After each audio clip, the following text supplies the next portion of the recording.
Ladies and gentlemen, welcome once again to the grand finals in this 70-star tournament. My name's Daryl, hanging out with Electric. How you doing today, bub? It started off as a decent day, but see, any day you get to see Puncayshun or Dwhatever in a race, it's a pretty good day. Any day you get to see both of them in a race, it's an all right day. It's a But great day. any day you get to see them race each other. Punkay Exactly. looking for 2 tournament wins in 2 days. Dwhatever looking to stop that from happening. My blood is on fire right now. I am so ready to watch this race. I have been excited since the beginning of the week, easily, for this particular race now. I mean, the Battle of the Titans, neither of these guys have lost yet. We've seen a lot of one win, one loss, coming up throughout all of these tournaments, but neither of these guys have lost. This is going to be a great performance. Absolutely. And it is a best of three. So any sort of nerves that these guys may have going in, maybe they'll be able to allay them and we'll see just a complete upset in the second and third rounds. Who knows? Anything can and will happen, even more so than usual. And we do have both of these guys in the call. Punkay coming off of that triple bingo win. How you feeling going into this tournament? I'm feeling pretty good. I'm not as nervous as I was compared to like the triple bingo one for some reason. I think I was super nervous to triple bingo because I was super paranoid. I would just like route really poorly and just pick bad columns and stuff. But right, and this is kind of like for this I can just like it. For this I can just turn my brain off, which is like kind of relaxing because right. as we all know, triple bingo is just it's like 3,000 IQ galaxy brain stuff. Right. So not only do you have to play this game, but you just have to like constantly think about your routing. For sure. I'm still like fairly nervous though, but I don't know. I've been playing well in these races, so I'm feeling pretty confident. And Dwhatever, how do you feel? I mean, both of you guys are coming into this tournament without any losses, so somebody's losing today. How does that make you feel going into this tournament or the grand finals? I'm a little bit scared, I'm gonna be honest. I haven't prepared as much as I wanted to this month, but it still kind of worked out, I guess. And Punkay has just been killing it lately, so. But I think that 3,000 IQ either way. Sorry. I was just saying, Punkay's been turning on that 3,000 IQ here recently. Yeah. Like he was talking about with that triple bingo, flexing that game knowledge. Is there anything special that you've done to prepare for this particular match? No, I've just been the usual. I try to not get rusty in important stars like Worms 100, TTC 100, Dark World, and yeah, Bits is also scary, so always gotta practice that too. Electric, what do you have for these guys before we get this show on the road? I gotta ask first to Dwhatever, what are you going to do to celebrate if you happen to pull it all out and win this whole tournament? I'm probably gonna go to sleep. A well-deserved reward. And Punkay, how about you? How are you gonna celebrate this potential double win in 2 days? First thing that came to mind just going on eBay, looking for some nice controllers on there. Right. I might just immediately purchase something. I'm kidding. But honestly, that's like I wouldn't be surprised that ends up happening.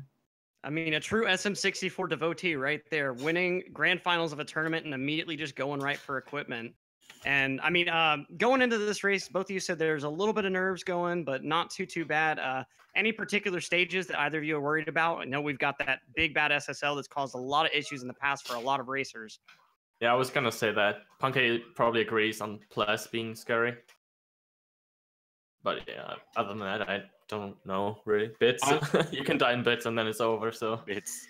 Yeah, going into Sky, especially on like good pace, it's just like very easy to screw up triple jump wall kick, especially when you're nervous. Like I'm always nervous going into Sky, and the beginning in general, is usually pretty scary in races because there's like a lot of fairly precise things that if screwed up loses like 8 seconds, so it's super easy to just drop like plates of spaghetti at the beginning. That's fair. It's always a battle of the mindsets, especially going into the grand finals. Yeah, mindset's important. All right. Well, gentlemen, good luck to both of you. We're excited to see what you have bringing to the table today. At least 2 matches going. Again, we're excited to see what you're gonna do, how you're gonna perform. So, good luck to both of you. Yeah. Thank you. I hope Good it's not luck. gonna be a mess. Yeah, Good luck, dude. I hope we both get like 48s or something. Hope you safe. Hype. Good That 48 luck. hype in the grand finals. Good luck, dude. Good luck.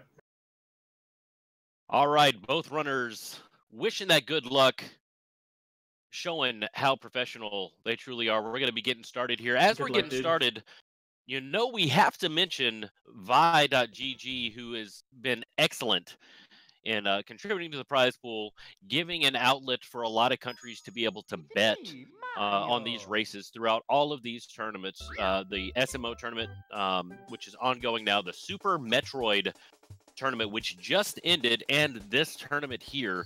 So shout outs to Vi.gg. There's a few matches that you can bet on. Exclamation point bet if you'd like to do that, as long as you're of legal age and in a legal country. Yep, and I mean, just to mention real quick, as we're in the closing days of 2018, none of these 3 tournaments prize pools, or really the tournaments themselves, would have been possible without Vi. So Agreed. huge shout outs to them for that. And we see these guys off. Unfortunately, that starting pistol malfunctioning just a little bit, but I mean, hey, we got the timers going, we got that sync going. I think that's a good enough way to start the race. How about you, Thera? I can agree with that. Looks like Dwhatever going to be taking a little bit of a loss here on the English version. Punkay running the Japanese version. We have seen throughout this tournament it come down to the wire with multiple retimings. I'm interested to see what's going to happen here. Now, here's my philosophy, and I don't know about you, Electric, but I think missing Lakitu skip, for every race that I've commentated, if they miss Lakitu skip, they tend to win that race. I don't know if it's the pep talk or what it is right at the beginning. But, I mean, what do you think about that?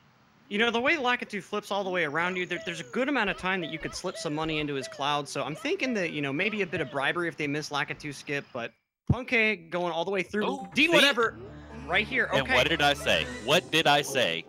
This is not a bad thing. Having the pep talk in the beginning is what it's all about. Puncayshun heading into BOB, gonna tackle that bomb clip. Dwhatever said that he was really nervous earlier. He's good now. We'll see. Dwhatever's always one of those ones that can recover really well. I believe Simply and Pity were talking about it yesterday on how you've got your explosive runners and you've got your very consistent level-headed runners. Triforce TK showing how level-headed he is as well. Yeah, and I mean, with a mistake like Lakitu skip, since it's at the very beginning of the run, that's probably the best place to make a mistake if you have a good mentality and you're able to just say, okay, I got that first mistake out of the way, and now I don't feel as nervous. I mean, all the way up until you make that first mistake, you're kind of just stressed out thinking, what am I going to screw up on? What's going to be the thing that kind of kills me? But right. I mean, we see good bomb clips from both of these guys. Really, Punkay's lead just due to that missed Lakitu skip. Chat, I want to see some clocks, and I want to see some guesses. They're both entering that as a secret slide. 12.8 for Punkay. I'm not sure I about could agree with that. Ooh, 12.7 though. Dwhatever, you know what? I think he's gonna make up. Oh He misses no! the jump. He misses the jump. That's gonna hurt. Yep, we're just seeing those seconds tick away now. He may not even be eligible for that quote-unquote bonus star. I believe it spawns for her 21 or less. 21, so yes. Yep. Wasting a little bit of time here. This is where we talk about that recovery. That's huge. You don't see that very often. If at all. I mean, that's a strat that players practice, and honestly, once you kind of understand the mechanics of it, you understand what brick you're supposed to be aiming for, how to time those jumps and dives. It's not something that you miss really regularless, unlike Owless, Cannonless, and all this other stuff. Now, Punkay starting out with Owless. If you notice during practice, Punkay practicing texture setup, Dwhatever with the standard sock folder setup. So if Punkay kind of misses that texture setup a couple of times, that could go ahead and put Dwhatever in a much more advantageous position. Punkay's still looking good as he went up for that Alice. Kind of messed up the long jump off the clip a little bit. But it's not phasing him. Dwhatever executes that cannonless. Let's see if he... Going for that texture setup like you talked about. Ooh, and he does miss. He does miss. This does give Dwhatever that opening you were just talking about. Yep, and so Punkay has that nice backup now, but I mean, if he's a bit rattled by this, you know, a bit tilted, if that platform starts going past that standard 10-degree variation incline, we could see Punkay give up a fair amount of time. Ooh, Dwhatever though with that failed ground pound on Owlus. I mean, he got Owlus. That's a good part there, but just kind of wasting a second and a half or so. I think he was like solidifying to make sure that he got in there. Punkay going for this texture setup one more time. He does nail it his second time, but that gives Dwhatever that opportunity to make this an even closer race right here in Womps as we go into 100 coin. And Dwhatever, I remember him practicing, and looks like he's going for that kind of pro setup. Already missing one coin though, but that will be okay. I believe with this route, you do have the leeway to miss one. And thinking he's definitely good to make that full cycle. He did miss another coin right there on the end, grabbing that blue. You know, we saw the runners in the beginning practicing this. This is a very difficult star because it's so movement-based. We talk about speedruns, Dwhatever getting a bonk there. We talk about how the speedruns differ, whether it's you know, Majora's Mask, where it's more technically based, or SM64 here, where it's definitely more movement-based. So you look at those movement-based levels, or those movement-based actions, like the 100-coin star, and it really makes you nervous, especially in a race where you know your opponent has not lost. Yep, and I mean, for something like the 100-coin here, it's a long enough star that, you know, obviously these guys have practiced it like crazy, but it's not something like, say, in the deep freeze where you're practicing getting a very exact rhythm on each input. The moves themselves start to not matter to you, and you're really just saying, okay, I need to press A, then B, B, A, or whatever the arrangement might be. But right. For this 100-coin, it's long enough you don't really have that luxury. You have to always be thinking, okay, I need to go ahead and do long jump, dive, kick dive, you know, whatever the movements are throughout the level, and you got to worry about those cycles. If you go just a little bit slower than you normally do, that womp could be in a different place and throw off your entire rhythm. So, I mean, a lot of hidden difficulty in some of these longer stars, but puncayshun now going ahead and bullying that Big Daddy Womp, just trying to provide for his family, give them a better future to live in. And if you've ever heard me commentate, you know how I feel about these guys. You know, I don't think Mario's being very fair here. He's not hearing out his complaints at all. Well, you know, obviously healthcare is an issue here in Womp's Fortress. We see the giant band-aid and the crack on his back, his teeth, you know, and I mean, I guess Mario just wants to save the princess. That's what this is all about. But see, does she need saving because Bowser is this evil Koopa that keeps wanting to kidnap a human woman for no good reason? Or is she the true villain here, paying Bowser to kidnap her? As these guys finish up this fortress that Womp probably built just to get away from Mario. You know, I wonder if Mario, based on his speech, he says Mario keeps stepping all over him and his family. So Mario could have been the one to give him those cracks in his back originally and break out those teeth. Touché. Commentator popping off with the philosophy in this grand finals tournament. Puncayshun heading in for his next slide. Chat, let us know what you think. I think he's going to go for a 12-8. I'm thinking 12-8. You know, I'm actually thinking a 12-6. I think we're going to see a really stellar time from Punkay. It looks like all of his movement has been clean. Going right into the pocket there. Oh. Ooh. Commentator following the script. Dwhatever for his second chance. He does get the jump this time. Played it a little bit safer, so he's probably going to be just a little bit slower. Ooh, a 12-7. 12-7. Wow. You know, it looks like Punkay, with his specific jump dive, ended up kind of taking a bit more curved of a path down to the bottom. So I think that's where some of his time waste was. And now, as has been the bane of so many players' existence, the wing cap stage. Punkay getting the twins handily, not going to let either of these guys be separated from each other. He knows that brotherly bond and how strong it is and how emotionally important that is. And I mean, look at these arcs from these guys. The parabolas going through this, you know, this is what makes Blue Bob proud. I just want to point that out. Yeah, because if you think of the way flying works, I mean, everything in this game has a relatively simple mechanic as far as the coding part goes. Right. And so the more horizontal you're flying, the less of an incline you have, the slower you end up flying. So you have to do these really kind of awkward sweeping motions. And I mean, if you try to do it, these guys make it look easy, but if you try to do that yourself, you're going to find that Mario's flying controls are just abysmal in a lot of cases. It's tough. It's really tough. Now, Going Punkay's into starting Dark out- World here. Yeah, this is one of those movement-based courses that I was talking about. Dwhatever getting a bird ski. Yeah, that's not what you want to see at the beginning of a Dark World. Looks like he's still on decent pace for Shake Cycle, though. Ooh, and then Taking one more another burn. though.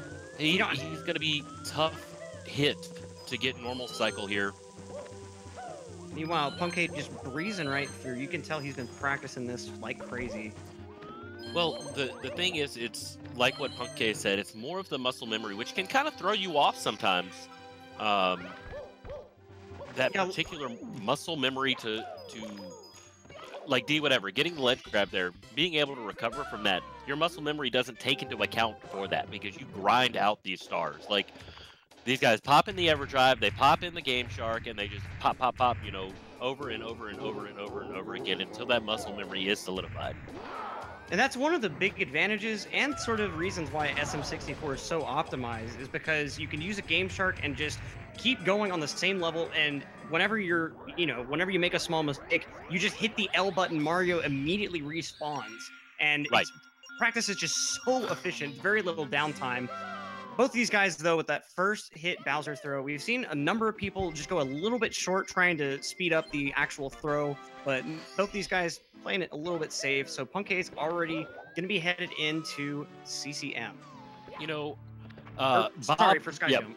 Sky Jump first, but the single spin throws are more difficult than they look. Legit.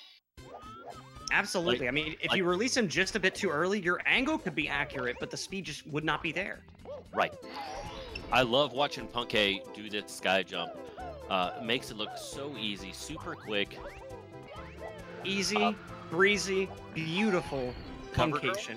Oh, all right. I mean, you could just say waifu girl too. Ooh, touche. I thought maybe we had a new sponsor, Cover Girl or something. That's where I thought you were going with that. Both runners nailing that Sky Jump. And as they make their way to CCM, the question has to be asked. I mean, what use would speedrunners have for makeup? We're all beautiful people. Oh, touche. Maybe it's for Mario? I don't know. Could be, you know, at some points, these polygons looking a bit rough.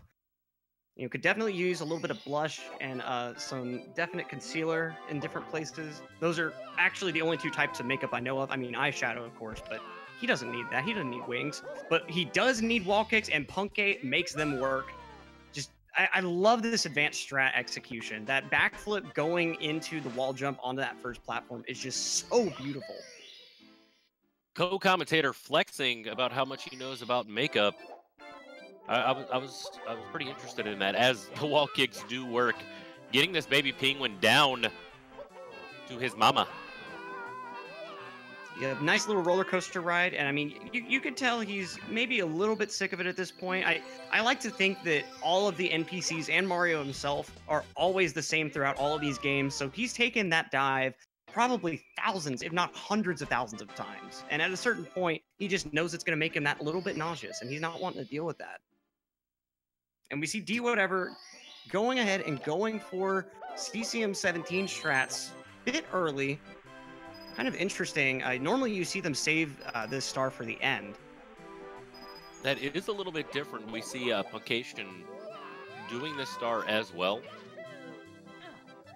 Now, I do have to wonder, because of the situation of this race, because of how good both of these players are, Punkay traditionally does HMC early and Toxic Maze to make up for one of the stars that he misses here. But being Dwhatever with that unfortunate wall. Yeah.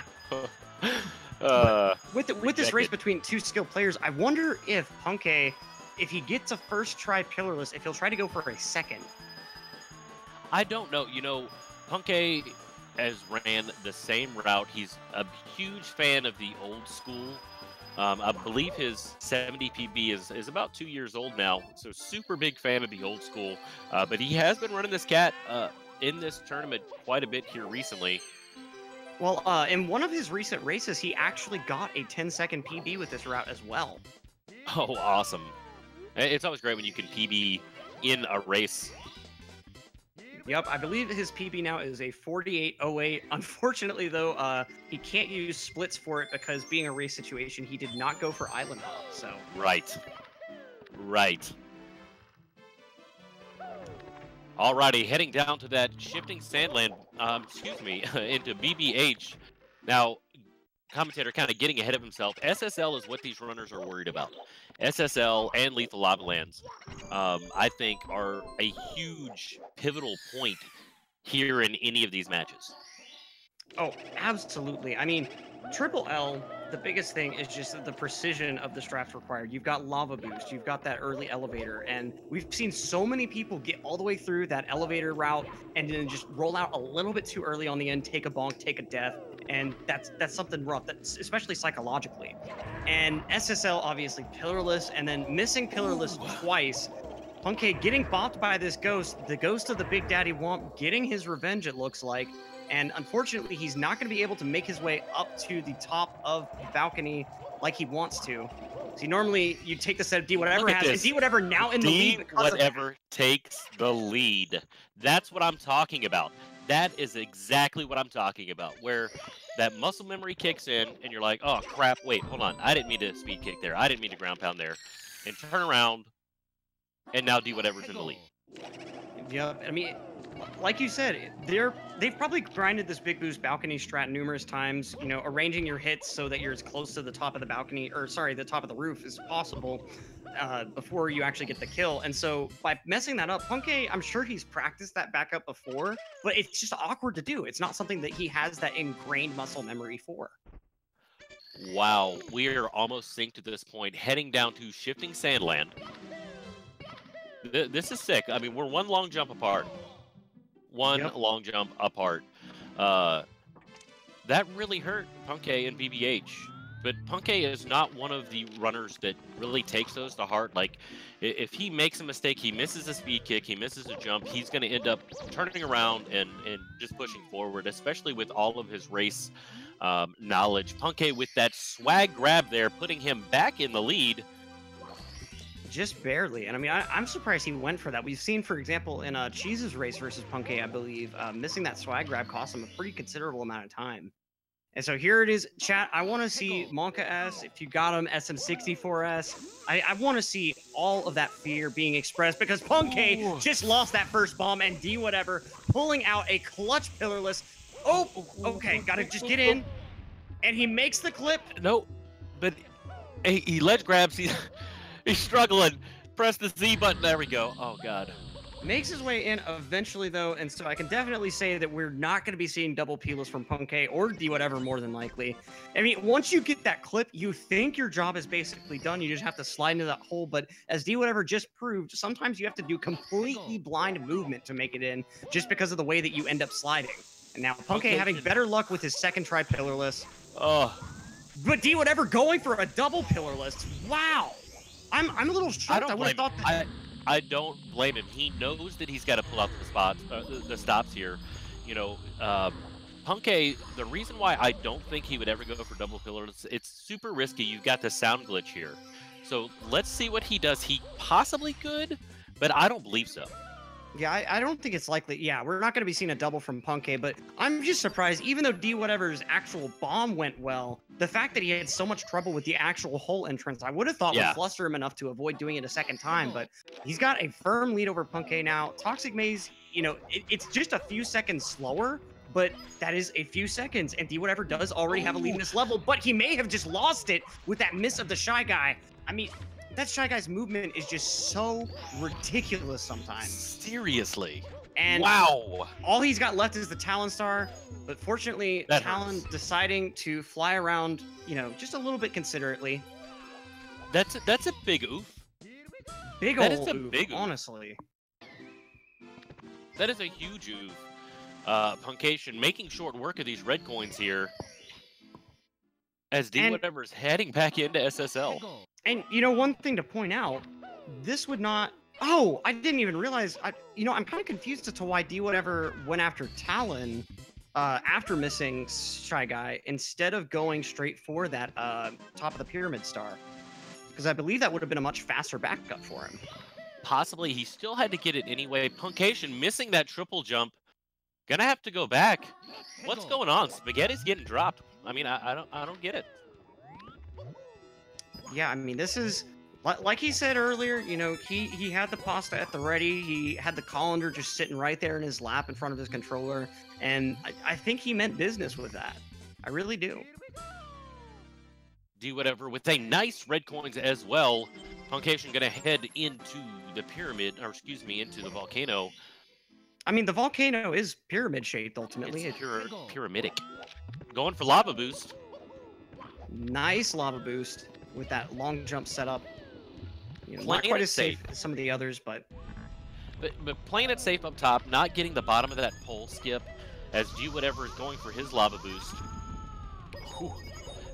That was pretty close. Yep. It looked super sketchy at the end. Just a little bit lower, and he would have just bounced right off of that platform he was trying to land on. And so now Punkay is going to go ahead and get the elevator out of the way. We do see some people save these 2 stars for last, or just save one of them for last, but you know, Punkay just trying to get it out of the way as quickly as possible, as reasonably possible, really. I mean, they kind of go together, you know, the cap and the red coins. I mean, you do already have that movement into the volcano in mind, so I can definitely see Do Whatever, you know, having a little bit of trouble with that last bully. You know, the bully knows what he did to Daddy Wump, and he's not standing for it. Let's see if Punkay, though, decided to pay off these bullies a little bit. You know, maybe even went so far as to drug them to subdue them. Who knows? Ooh. Commentator getting deep. Punkay going for these little bullies, see if he can get the triple. 1, 2, oh, so close, yet so far. I guess you could call that the poverty triple. I mean, he got them all 3, just not off the edge. The poor man's triple. You know, I do want to note that jumping off the bottom there, the dive that you see going to these bullies is incredibly difficult because there's only a couple of spots that the slope is just right for you to be able to dive off of them.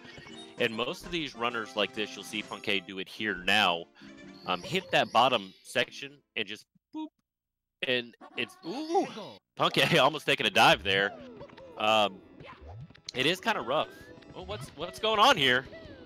Nearly getting bodied by that bully, but I mean, this is really what makes a player a good racer, is the ability to have things not go your way and be able to efficiently recover, as we just saw from Punkay. Wow. Do whatever grabbing that elevator. Yep, with that separated strat and just barely apart, looks like. Oh no, Do Whatever does have 1 more star in LLL. He does. As we see Puncayshun heading into HMC, a huge fan of HMC early. I'm probably going to be going for Toxic Maze first if I had to guess. This is a pretty interesting star because with that specific Mario Cam setup he does, he literally just holds forward and long jumps, clips right through the wall into this section right here. You'd be surprised at how much of this game isn't actually determined by the control stick movement, but by the camera itself. By manipulating the camera just right, you can make things really easy on yourself. Just hold the stick in one of the notches and just go. And so Do Whatever we see going ahead, going into Triple D. And so unfortunately, we won't be able to directly compare these guys again until they get into Tippy. But I mean, hey, I think Do Whatever ultimately has a little bit of a lead, just based solely on the star count at the moment. You know, Toxic Maze a decent bit slower than that second pillar list, but ultimately it is. But it's a lot less risky. You know, go with what you know. Exactly. Ooh, but Punkay missing that triple box jump, and meanwhile, the Mario swims gracefully between the sunken treasure chests. Whose treasure he is plundering, the world will not know. And Are yet, you channeling your inner Morgan Freeman? Is that what? Sir, my name is. Oh, excuse me. My name is Alan Stockton Martingale Rothschild III, and you are now listening to Mario Geographic. Co-commentator going off the rails, not really sure how to react as Puncayshun does get that triple jump, or the triple box jump there into the star. On the left, we see the Mario's fast, fluid movement throughout the air of this cavern, but on the right side of the screen, we see this thing of divine beauty and grace, with that just marvelous breaststroke. Watch as he manages to manipulate those doughy hands into the perfect fins for that optimal swimming. His natural predator, primarily the front of this submarine. Let's see how the hunt goes today. I don't even know how to react. Dwhatever grabbing that front sub just as puncayshun was dodging those boulders coming straight down at him. And today, the Mario feasts on the remains of the front of the submarine. Oh, good lord. Truly a great sight for the Mario. I don't even know what to say, Electric. I don't even know what to say anymore. I love it. I do love it. And on the left side, we might see one of those rare occurrences, a Christmas miracle. And it happens. Just beautiful. I haven't felt this way since I've seen Miracle on 53rd Street. Wait, it's Miracle on. It's not 53rd, is it? I actually have no idea. I mean, that's. I don't know, chat. Let me know, because I don't know. Do I I think look it's like the 31st type to watch Street. Christmas movies to you? I think it's Miracle on 31st Street. Heading into Fire Sea. You've Looking good. gotta suspend that talk of Christmas films, you know, because these guys are gonna be going for sure for that lava boost early Ellie's. And Dwhatever just barely getting that elevator to rise. You know, honestly, I didn't think he got it, but then missing that second wall jump. Okay, early Ellie's, I believe, is still on the table, but it's very close to the edge. Just a little slight bump could cause it to fall right off. I love the movement around those bullies. I mean, Around it's the bully just up top. gorgeous. Absolutely gorgeous. He is gonna make it here, but super risky. Yep. Puncay does have the opportunity to save just a nick of time if he gets those lava boosts. He's going to be able to get the good ending, of course. Dwhatever prepping for, you know, it looks like he was going to try to prep for bad ending, but because he didn't get the heart slap, just kind of getting the poverty good ending. And that's pretty well his Fire Sea. Just got to go through that Bowser fight, which chat did point out that Dwhatever missed one of his first try Bowser throws. So we'll see how exactly he handles these. Maybe goes ahead for one additional spin just to make sure he's got that speed. I don't blame him. I don't blame him. He's, you know, right now, it looks like we're kind of neck and neck. I don't think that Dwhatever is going to risk it. Mario came in here, making sure he's lined up. And of course, got to wait for the platform to level out. When Bowser's tilted like that, he is not able to be grabbed and thrown. And a perfect shot. The Mario's largest natural predator dispatched handily. As we see on the left, another Mario going towards the most prominent natural predator. And he's going for front sub as well. That's, you know, front sub. Have you ever sat and tried front sub, like just kind of played around with it? You know, I actually haven't, but just watching these guys go for it, especially on console, one of the hardest parts about practicing this is the lag, because it does actually vary a bit. Just a little bit of a difference in camera loads a couple more or less polygons, and that'll just cause all the lag to be different. So you have to really, it's one of those starts that you have to actually be looking for visual cues for, which, you know. It's like running through honey. Absolutely. It's like running through honey. That's the best way to describe it. The manta ray here. Now the hitbox is kind of weird. It's not actually the shape of the ring that's represented there. So Puncay flexing there, really quick manta rings. Now Dwhatever working on his 100 coin here. This is one of the areas where you do have some RNG within this route. Or within this particular category, missing some coins. It looked like he just missed one, which with this route you do have that safety, but and kind of interesting too. This is one star that is completely different from the 120 star category, for instance. In 120, you end up going for 100 with the red coins under the town, but in this case, you go for secrets. Since red coins does waste a fair bit of time, you don't even see the half of this level, pretty much. I mean, look at Puncay right now, soaring through Fire Sea. He's gonna get lava boost. Wow. So definitely making up a decent chunk of time over Dwhatever at the moment. Let's see if he's able to clutch out this good ending. Dwhatever in a great, yeah, he's got this 100 coin in the bag, as long as he doesn't miss the bridge. But I mean, that's pretty beginner, you know, novice mistake. And these guys are not amateurs at all. Definitely not amateurs. Puncayshun flexing there. Crazy Fire Sea from him. Between the two, I think Puncay had a stronger Fire Sea there.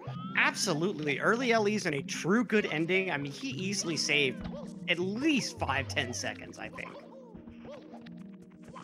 And so we see Dwhatever with the side flip setup on this triple jump. Ooh, but getting bonked on the top of the head by that platform. It's an unforgiving platform in this unforgiving wet, dry world. Doing it again. He was able to make it up there the second time. Ooh. He got the good camera angle going up there. Missed the star, but ran back to grab it. Puncayshun about to meet him. Now, what's interesting about this is Punkay is going into HMC. Into Wet Dry World as well. But Punkay has already gotten HMC done. It's finished. Dwhatever's going to have to go back and do it. Yeah, and I mean, the stars are relatively quick, but especially getting into levels like Snowman's Land or especially in Tippy, the stars are just bam, bam, bam, stupid quick. They are. And I mean, you do have to remember, though, Puncayshun is going to have to go for SL Reds as well to make up for not going back downstairs for the extra MIP star. Right. So, you know, even though Punkay does have all of HMC out of the way, he's got a somewhat long star. It's certainly not the absolute longest in this run, but you know, it's definitely up there in time compared to things like Into the Deep Freeze or especially Double Pillarless. Now, Wet Dry World is one of my favorite courses because it has that unique dynamic. Like, it's something that's different, you know, entering the painting at different water levels. Looks like Puncayshun going for this triple jump as well, which we've seen, just like we saw Dwhatever. You can miss that, and it's going to cost you some time, especially if you fall all the way down. I'm kind of surprised to seeing some of these strats being done. Now, neither of these guys, I'm going to remind chat, neither of these guys have lost. Yep, but I mean, being a single elimination tournament, you know, if this weren't a best of 3, this race would decide everything. But of course, gonna have at least one more race after this. Yes. And I mean, single elimination tournaments, it's a whole different playing field because at least in double elimination, if you start kind of having issues with the competition, geez, sorry. If you have like a big race against a big player, you do have that assurance that, well, at least I'm not going to be totally out of this race. And I mean, these guys did go through their group stage completely lossless, which is pretty significant. In the group stage, you had to win 2 out of your 3 races. Right. Both these guys getting a bye on that 3rd race. And so, I mean, you know, out of every single person in this tournament, these guys came out as the cream on absolute top. They did, and their performance throughout this tournament has been insane. Yeah, and especially Puncayshun. I mean, in those, I believe it was the quarterfinal that he faced Cheese directly and pretty solidly handed it to him. He did, and, you know, I think we're going to have to come up with a name if Puncayshun happens to win this. You know, kind of how tennis has, like, I think it's a Grand Slam if you win multiple tournaments, something like that. Yep, and you got the Triple Crown for horse racing. You know, I think the double whammy might be a suitable name. Because I mean, double whammy. As Punkay was saying earlier, Triple Bingo and 70 Star are 2 completely different animals. 70 Star, mostly that muscle memory practice, a huge amount of skill required. Punkay, though, getting bad RNG on that Chukia, having to just loop around real quick for that last coin. But I mean, with Triple Bingo, though, especially because the board is not balanced properly for Triple, he's really right when he says you got to have that galaxy brain to be able to really pick that best route as efficiently as possible. I mean, the routing, you have to do it. You only have like a minute of total downtime at the very beginning during that intro in order to do your routing. And beyond that, all of your routing is done while playing the game. Look at Dwhatever. These are just beautiful red coins. And he misses. He's got to jump back up. It looks great. Did you see that quick save, though? Managing to convert that long jump into a ground pound just quickly enough. See, normally when people miss that 8th red like that, they'll end up going all the way back down to the mushroom. That was sick. That was pretty sick. Puncayshun nailing that slide down all the way across. Dwhatever, head over to the left. Are we going to see a breezeless here? Looks like we are. And he's made it. We've seen it. It's been hit or miss throughout this entire tournament, but Dwhatever looking great. Looking really good. And you know, it's funny because last night on stream while practicing, Punkay was claiming that breezeless was one of the easiest strats. So we'll see if that holds up for him in court. You know, you got to have that evidence, and we're about to see that evidence in just a couple of minutes from him. Dwhatever with a nice first log wall kick, and not having to do the kicks all the way up that slope, going for the double wall jump setup, and it's good. That behind the waterfall star has ruined so many runs. It has. It has. You know, and we've seen folks actually do like the ledge grab and then it's a side flip dive up there because it's a little bit safer. But these guys are not pulling out any stops. I mean, they know that they can't. At this level, you really cannot. You have to play at your best, and you know, it's one thing to lose and know that, okay, I tried everything I could, and it just wasn't enough. But it's another thing to say, well, I played everything safe, and I just lost. If I'd done a couple risky things, you know, if I gotten them, would that change this outcome? Whatever, definitely in the former camp. And I mean, it's one of those low reward, high risk strats. If you do what you were describing with the ledge grab and the backflip, that's, I believe, just a waste of like 2 seconds at most, but failing that strat loses you 20. Exactly, because you go all the way to the bottom, and you have to have a backup. You got to be able to set yourself up for log wall kick all over again, and it's just not fun. Good box jump from Dwhatever. That's something that I don't believe I've actually seen a failed box jump with any setup, but the setup he used, pretty risky. So let's see if Punkay's money... And his money is where his mouth is. It's easy. Perfect execution. He's right. You know. Easiest trick in the game. For Punkay. At the very least. You know, the power of anime compels him, and he's just... He's really pulling it out today. Honestly and truly. Now let's see how Dwhatever handles. Ooh, nice wall kick. Oh, and he falls all the way down. All the way down. Just failing that ledge grab barely. I mean, that's... Normally, when you see people fail, it's because of that wall kick. Now, I believe, could be wrong on this, but I believe that wall kick was a firstie that he got. So, you know, may have messed up his momentum a little bit. Looked like he was a bit higher up on that ledge than you normally see players set up for that snowman's head jump. You know, I just kind of want to point this out. Puncayshun, if you watch his movement, it's very deliberate. He's playing like a god today. Very little mistakes, and I say that Commentators curse as he misses the TTM mountain clip. Going to go for it again here. But other than that, his movement has been very clean. Very little mistakes going through. I mean, definitely showing off his known consistency. Ooh, misses that side flip.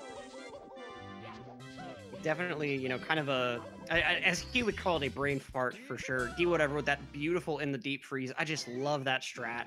You can take care of that star in less than 10 seconds with just that really precise movement from the very spawn point.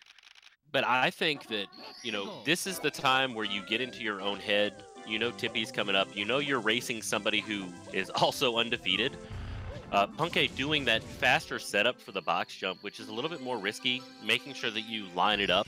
The setup's a little bit longer. That's why you saw like how he lined up his jumps to get towards that box.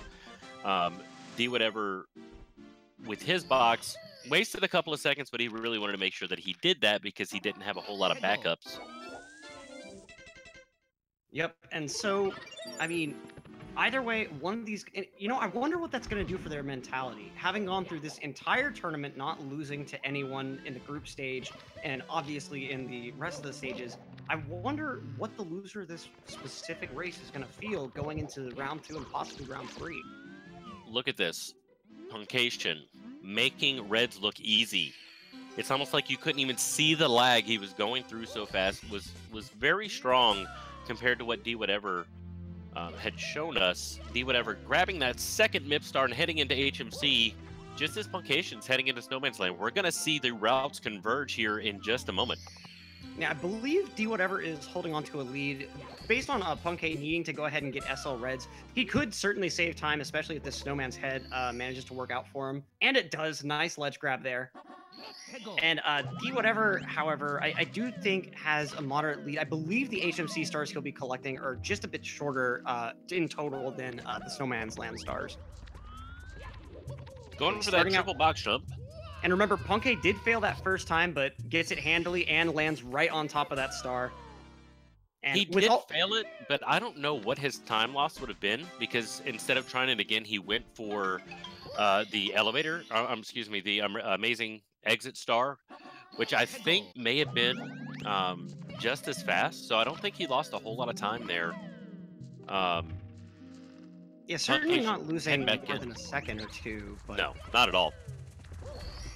okay, Dwhatever's got 2 of his. Punkay still needing a couple more stars out of Snowman's Land. Of course, SL Reds being one of them, gonna have to maneuver that shell around. And Yeah, but we haven't seen a it's- whole lot of it, but if you end up accidentally colliding with something and losing that shell, especially before this ice section, you're in a world of pain. Yeah, a lot of people forget about the little snowman that's up top that kind of spawns in as you're going past him. If you hit him, then you're done. Yep. You know, and, you'll break your shell at that point. and at that point, you have no real choice but to reset. I don't believe there's a strat to grab those red coins without the shell. Could be, but It's super risky. Taking a lot of damage under the bully. That's the only part that really gives you issues, is directly under the bully. But now we see Punkay with that very clean in the deep freeze. A little bit of a bobble, failing to instantly grab that red coin star. So, okay. Let's see. Punkay now has, I believe, just Chill with the bully left. Dwhatever avoiding the Toast Rider RNG. And I think, yep, he's done with HMC at the moment, I believe. And that's just as Punkay should be wrapping up his time here in Snowman's Land. This race is incredibly close, guys. Incredibly close. In fact, I think it's safe to say that Punkay has a moderate lead just because he's already upstairs, doesn't have to do that movement up to Tippy like Dwhatever's having to do now. I mean, look at this. Just beautiful convergence. These guys have been neck and neck. They're just seconds apart right now. Yep, Punkay not even getting the text box from the 50-star door before Dwhatever starts his cutscene. So let's see. Camera turn happened at 38. For Dwhatever, it happened just before 41. Less than 3 seconds apart going This is into amazing. just. And this is why these guys here are at the top of this tournament. Lakitu bounce incoming from Puncayshun. Ooh, And he- but getting bonked by the Lakitu and taking a death. Meanwhile, Dwhatever, I believe, not even going for Lakitu bounce just yet, or if he did, failing He the got initial part of the bodied. minute. It was boom, boom, boom, boom, boom. You know, they were Mario's head bouncing back and forth as he takes a huge fall. That's gonna put Dwhatever in the lead here yet again, back and forth. These guys are just fighting left and right. Thank God this is a best of 3. Absolutely, and I mean, yeah, that could very well cost Punkay this race. Now, he is able to get Lakitu bounce on that second try, but Dwhatever is up the red coin maze star. And let's see how he does with the Lakitu manip. Dwhatever got that glitchy wall kick, hit it up, didn't waste any time on the bottom of the pole, got the height that he needed. This is insanity. Yep, Dwhatever with a nice lead right now. Not as substantial as you'd certainly like to be in Tippy, but a lead nonetheless. So, okay, all the way until Punkay grabs that star. Having a little bit of trouble with that jump to go ahead and get that upper red coin, but looks like the rest of this maze is going to go well for him. That was insane. Look And at that wall kick from Dwhatever getting over to the tricky triangles. You know, it's Oh, but a bonk on those tricky triangles. You can slide through the bottom there, and I don't know how he didn't. Dwhatever is like praying to the Mario gods right now by not sliding through. You know, he's probably got a little magnet taped to his foot, and he's just waving it in just the right way over his console to manipulate the RAM so that he didn't get that slide there. Because I'm with you, I thought he was about to take a death right there. Insanity. And now going for swinging in the breeze can be a tremendously risky star. Oh, he takes the burn. Yeah, see, that's the thing. Some people may not realize you can't do any more than a basic single jump while in burn mode, and unfortunately, that's not enough to grab the star. So taking that burn there does cost you a fair bit of time since you got to wait it out before you can do anything. Normally, you'd be jumping right over that fire bar and then just doing what Punkay did, basically. Right. Super Doing fast, clean dismount. Jump dive. Dwhatever into TikTok clock already, starting his 100 coin. This is kind of the the point, the pivot point. You know, incredibly movement based, and Dwhatever looking like a, you know, man on a mission here. Absolute mad lad at the moment. I mean, not only is he not making mistakes, he's also just not phased at all by any of this. No hesitation, no surrender. I mean, you can see the commitment, the energy, everything in there. Commentator, you know, actually struggling to find the right words to express just how beautiful all of this movement has been, and Punkay matching him at every turn, it looks like. They both know. Punkay taking a dive, gosh. That hurts. That hurts bad. Punkay taking a huge dive there, pausing, a little bit of a rage pause, knowing, but then Dwhatever not able to get the wall kicks upstairs. What's going on? The SpaghettiOs or Redios? What? Ooh, Dwhatever fails again. You know, maybe he sees what happened to Punkay, deciding to be a ridiculously good sport. Oh, he was able to recover. What's going on? It's still anybody's race at this point. Absolutely, and I mean, you know, this was really Punkay's first huge mistake, other than, of course, that Lakitu bounce. It's all been within Tippy, really, and so I'm sure that, you know, even a runner with just Buddha-like mentality is probably going to be at least a little tilted throughout Tippy, just realizing my run was just amazing before this point, and then suddenly Tippy strikes again. You got the Real Reckoner and Tsukishima's Torture Chamber back to back, and it is torturing both of these guys, it looks like. Oh my gosh, and the coins just go everywhere. Punkay having to go around to get them. Just pouring lemon salt into those wounds for him. I mean, that's rough. This is insane. Just back and forth and back and forth. Dwhatever missing that roll into the cage star. Punkay was able to get up into the star behind the Womp, or the Thwomp up there. Excuse me. Quickly, not missing it. Okay, so pretty unbelievable. Puncayshun just a roll into the cage behind. Or actually, no, he didn't get... Did Dwhatever not grab the Toad Star before entering TTC? He did not. Okay, the star count was confusing Commentator just a little bit. You know, at this level, I mean, it's the known, I think, third of a second or so time save to grab it. Grabbing it after. So, Commentator getting confused as to why Punkay decided to grab him before. You know, I mean, so invested in this race that his brain isn't working. Commentator does not know anything other than breathing an SM64 at the moment. And BBC, you know, Jacques Cousteau commentary. That is. I mean, but of course. Punkay rolling into the cage, not missing. I'm telling you, this is almost like watching a boxing match where it's like right hook. Oh man, somebody took a hit. All right, he comes back with a left hook. The other guy takes a hit. It's just back and forth and back and forth. I'm excited to see what's going to happen here and what's going to happen in this next match. Absolutely. I mean, we do still have Sky to go through, and both these guys, no stranger whatsoever to... Oh, missing that red coin. That's a rough one to miss. These guys, no stranger to 70-star, but bits without reds, surprisingly harder than bits with reds. You do have to deal with the triple jump, or... there are a couple of strats that, because you're having to gather red coins, they're not viable for bits with reds. Right. And so, Punkay, mainly coming from 120-star, I think he's going to be the one that may have some issues. Not able to get that triple jump, though. Okay, so Dwhatever... Missing the side flip. Just having a lot of problems with these time jumps on unmoving bars, and he hasn't even gotten to them yet. Meanwhile, Dwhatever in true go mode, going into the sky. Dwhatever is very... You know, we talked about those explosive players, but he's very consistent here in bits. You know, a good showing from Dwhatever. Bowser throws can be an issue, though. We've seen that. We've seen that in this tournament. Bowser throws can be a serious issue. Yep, and I mean, one fall, not even a death on bits right now, could mean that this race would come down to Bowser throws.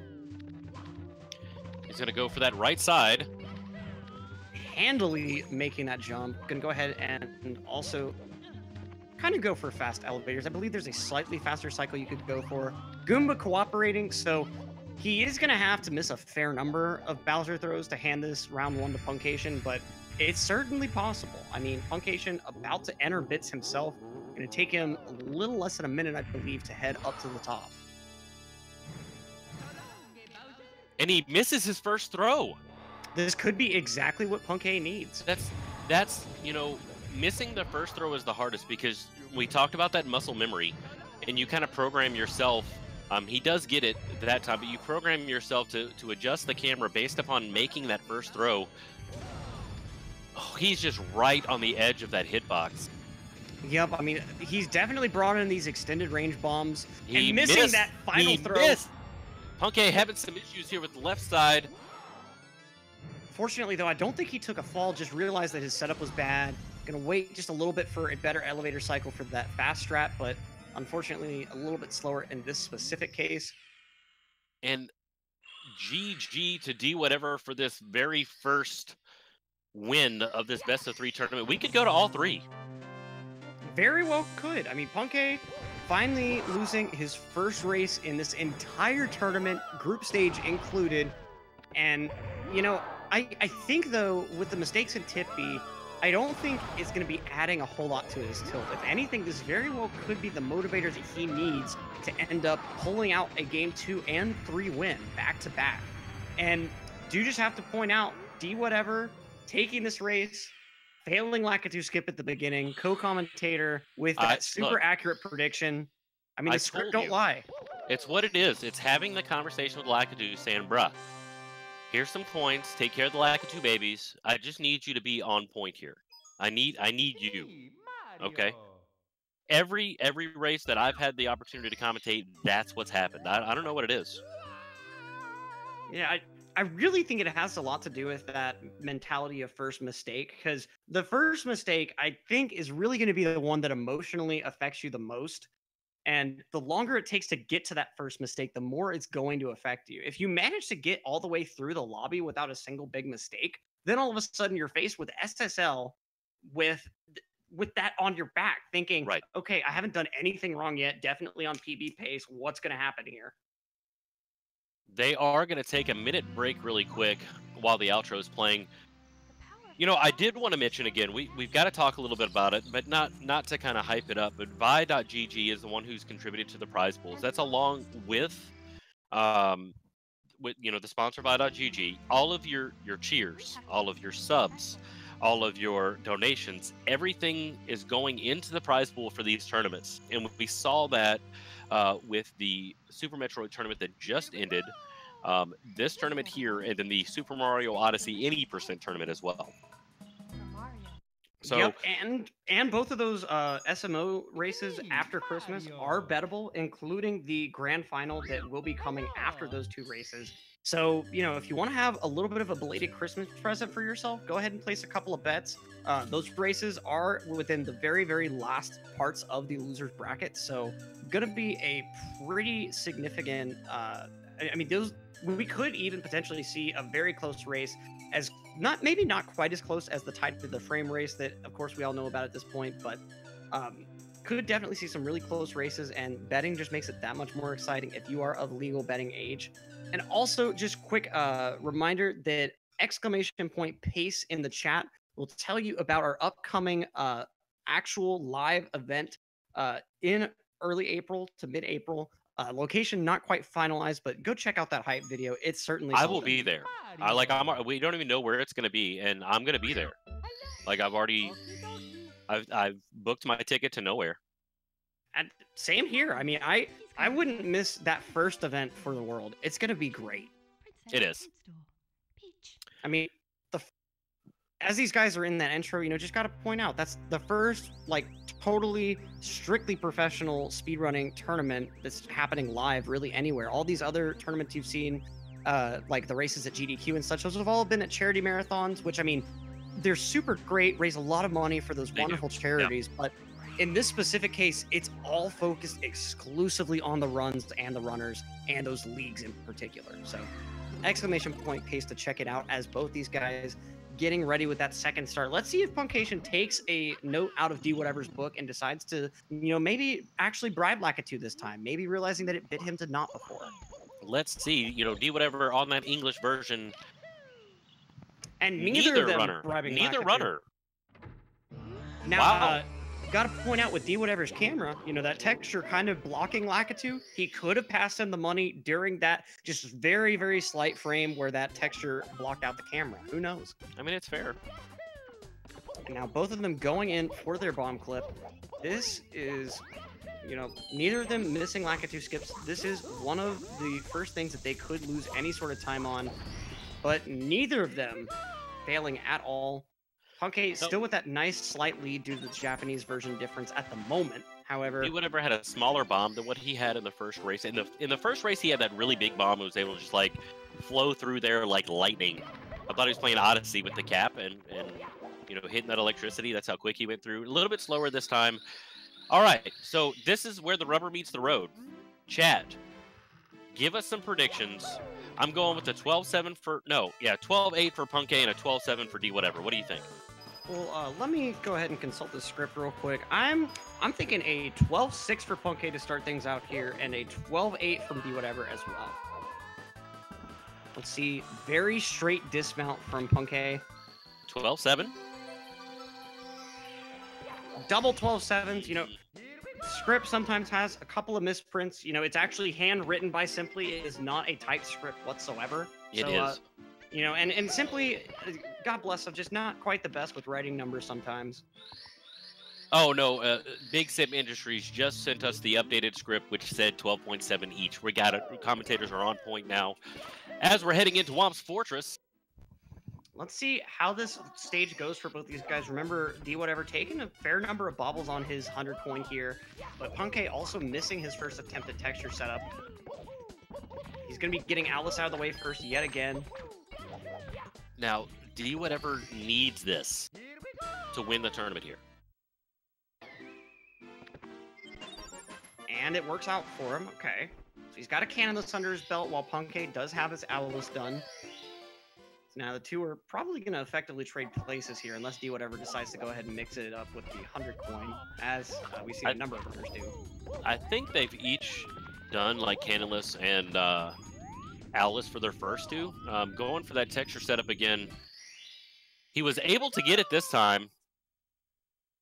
Like you said, having some trouble in that very first race. I think he's feeling a little more comfortable, even though he did lose that first race. It's the first one is like, I don't want to say like a warm up, but like at this point the nerves are out. Got something to drink in our 1 minute break, and now you're focused on what's happening. These guys are men on missions right now. Yeah, but I mean, in a way, you kind of get to see who would win in the situation of having cold hands, not having done a run all day, or maybe done like 1-2 practice runs, just mainly IL practice on things that you're worried about. Now we're seeing the warm hands run where these guys, they got a run done. They know how things shook out. Puncay probably, trying to put the rubber to the road with that better consistency.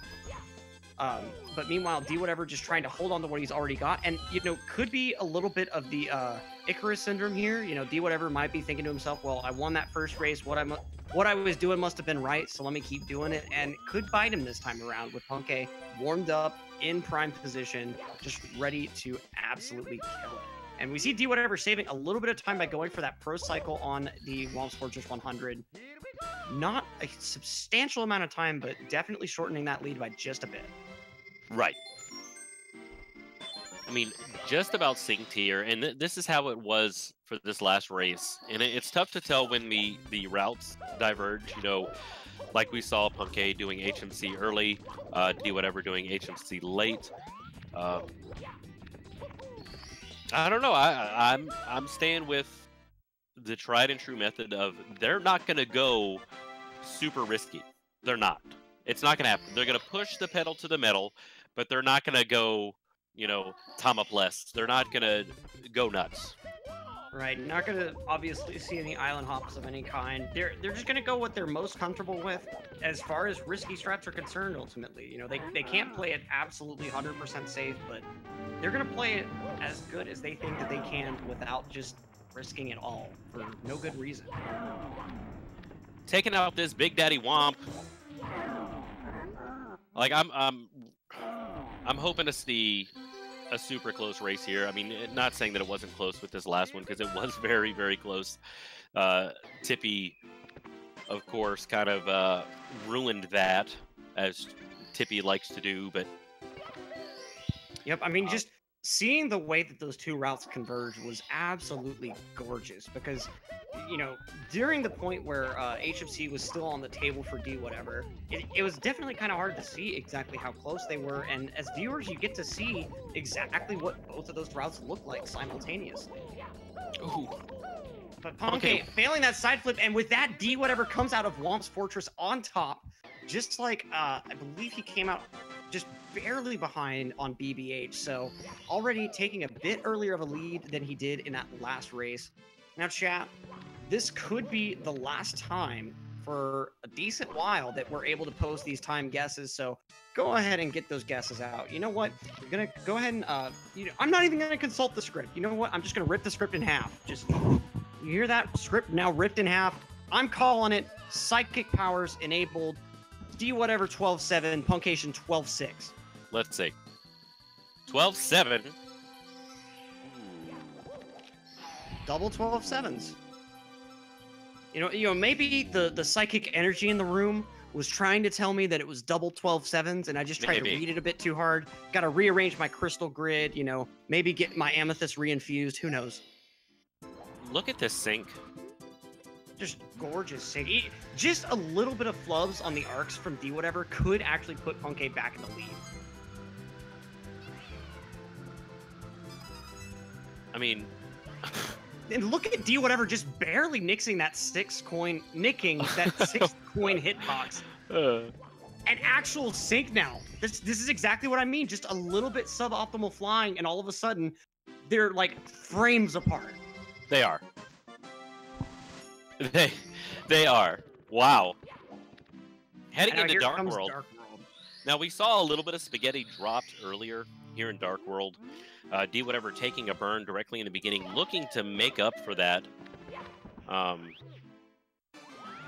Puncayshun's in first. Not getting that burn. This sync is sick. Look at this. It's like it's the same console. Yep, just like from two different angles, pretty much. Dwhatever with that Zaya cycle strat on the elevator. Jeez, he's really looking to make up for that earlier loss. Is he gonna make it? Yeah, Dwhatever is one cycle ahead, because Puncay's gonna have to sit here and wait. Very nice from Dwhatever.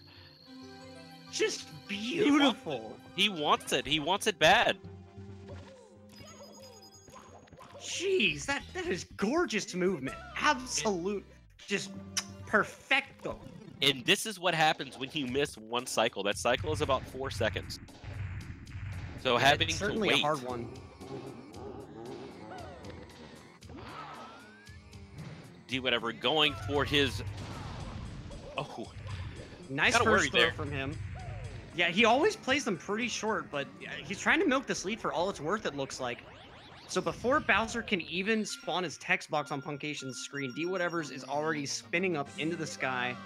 Let's see when this fade out happens. About 48 for Dwhatever. Puncay looking at a 52 or so, yep, 51 and a half. It's that 4 seconds, like I said. The 4 seconds from that cycle is what hurts. And I mean, most of the time you don't see that because these guys aren't going as speedily as they are for. Oh, and Puncay taking a bonk trying to go for sky jump. It's fallen apart a little bit for Puncay at the beginning of this run, but that's the thing. It's just the beginning. This could be the little bump that he needs to go ahead and say, you know what, let's kick it into maximum overdrive and take this race. Well, if you notice, Dwhatever missed his kick on the box and actually bonked off of the box, which kind of negates Puncay's bonk going into the door here. Both sky jumps looking fairly quick, you know, not the quickest in the world. Slow and steady kind of wins that race, you know. Heading out of BOB, heading to that cool mountain where both of these runners just were amazing. And We will this, see CCM 17. yep, I and believe. you know, I didn't actually realize this until I was watching Cheese's stream a few days ago. Listen to the music in Cool Cool Mountain. It's a winterized version of the slide music. Is it really? Yup. If you How did I listen not to the know? beginning, it has like a different accordion sound. Whatever, overshooting the star. Look at that backup. backup. Oh, That man. is awesome. That was awesome. Because like I can imagine him with his controller in his hand going. Right, You're like, that's all right, good. that's definitely a gasping moment. He must have just, you know, the gamer position when things get serious, you sit up, sit forward in your chair. He was definitely like fully eyes intent on the screen, trying to get as close as possible. That was a great backup. Just Really good backup.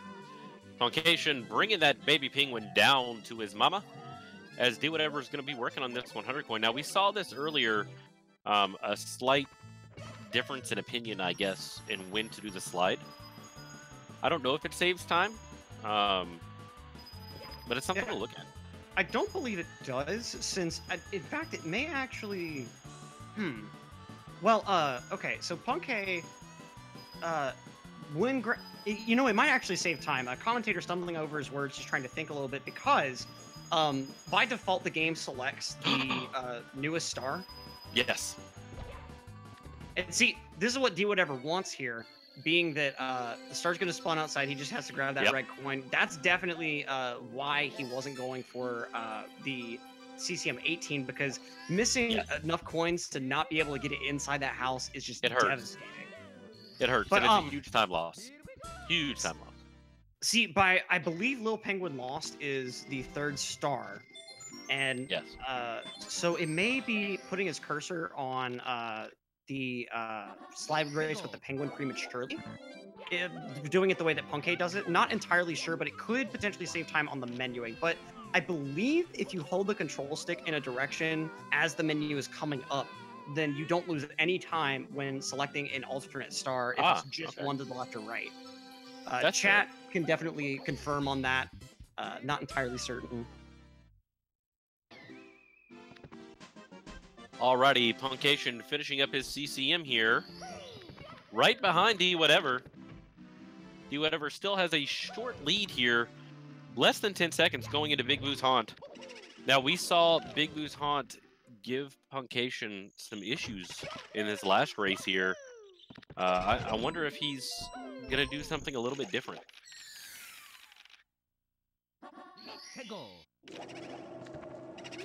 Heading in, Dwhatever opening up that door now. Going to see this Big Boo up top. He showed a solid performance earlier. His movement was great. Missed that side flip up. It's a speed kick, or a happy kick is what we like to call them. Happy kicks. See, there's one right there. Happy little kicks. Let's go ahead and give him a friend. I love the movement in BBH. I absolutely love the movement in BBH. Punkay looking much better with his movement. Yeah, just glorious movement throughout. Definitely Punkay making up a fair bit of time in BBH already. And they're still having to go in for that balcony, or not the balcony star, the haunted bookshelf star. Yes. Which, you know, as a kid, I actually went through and hit the books and all that good stuff. So when I learned the speedrunning method, I was like, what, really? I don't even get to hit books? What? And the first time I tried the speedrunning method, it took so long for me to actually be able to figure out that you had to start with that kick in order to get that double jump to get just enough height to be able to make it over that railing. Right. And We're so looking at a possible sync coming up once again here in a minute. It looks like Dwhatever is hitting that door at 7 seconds. And Puncayshun at 11 seconds, so still at about a 4-second lead right now that Dwhatever has got. And it shows how consistent these runners are. The fact that 4 seconds came from Dark World and we're now downstairs. Dwhatever doing that punch grab along with Puncayshun. He knows that he kind of lost the lead a little bit without doing that punch grab. And now here comes SSL. We saw it do great things for Dwhatever last race. Let's see if it decides to be nice to him all over again. Dwhatever going for Pillarless, the bomb explodes. The bomb On both explodes of for them. Puncayshun as well. So they're going to go ahead and burn that back up already. Let's hope that that doesn't happen another time, because backing up Pillarless with Talon, not something you really want to deal with, honestly. I mean, if they were both playing on the same language, I would think this is the same console, just 4 seconds apart. This is sick. Yep, Try it again. Okay, getting the grab this time around. Let's see if Punkay is able to manage it. Okay, looks like a slightly faster grab, but spending a little more time trying to get over that sand dune.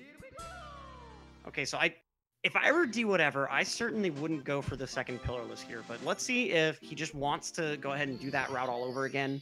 Could be that that's just the route he's comfortable with. Who knows? It is. He's flexed with that route quite a bit. He is going to go for it again here. Oh! Yeah, that little bit of misdirection there.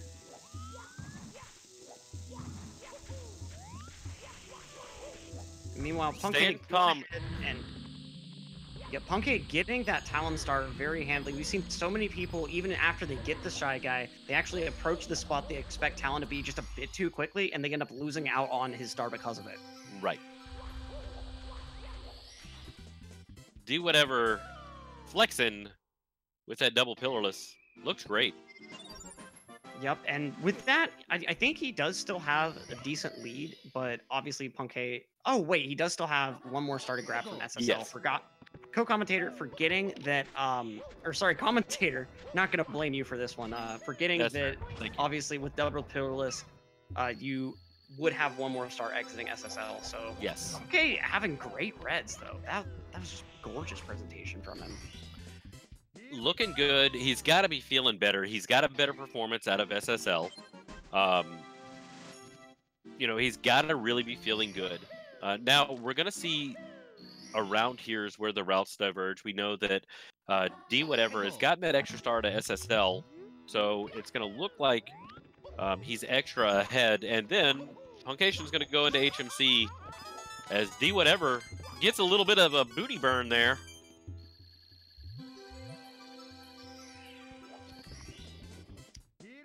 All right, so Puncayshun gonna head into that volcano.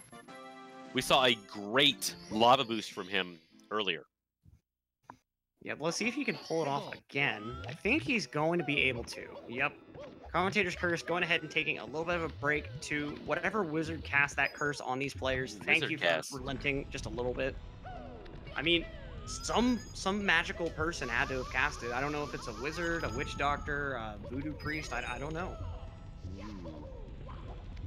You have a lot of options in the supernatural world, since none of them can really agree on anything, it seems. Speaking of supernatural, Puncayshun looking determined to take this from Dwhatever. You know, he knows that this is it. This is do or die. So for chat, so you know, if Punkay wins this, we will go into a sudden death. If Dwhatever wins, he is crowned the champion of the GSA 70-star tournament brought to you by Vi.GG. Getting a double and falling in. Thankfully, not getting that bully glitch, falling in just late enough. That bully glitch is something you never want to see in a race, and it's God. rare, but I've actually seen it before in a race. Yeah, I think it was you and I commentating that day. I believe so, too. At the same time, the bully gets stuck in the lava and confused, and you'll never, like, you either won't get the big bully to drop, or if you're doing this big bully, you won't get the star to spawn at all.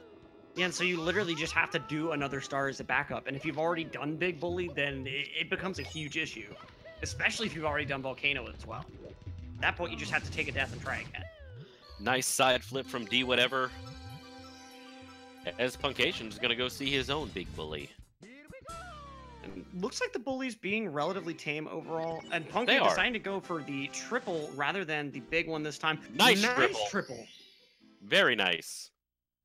He knows exactly what messed him up last time, you know, getting a little bit closer to that edge to make absolutely certain all three go over, and it works out very well for him. Meanwhile, Dwhatever finishing up his volcano at the moment.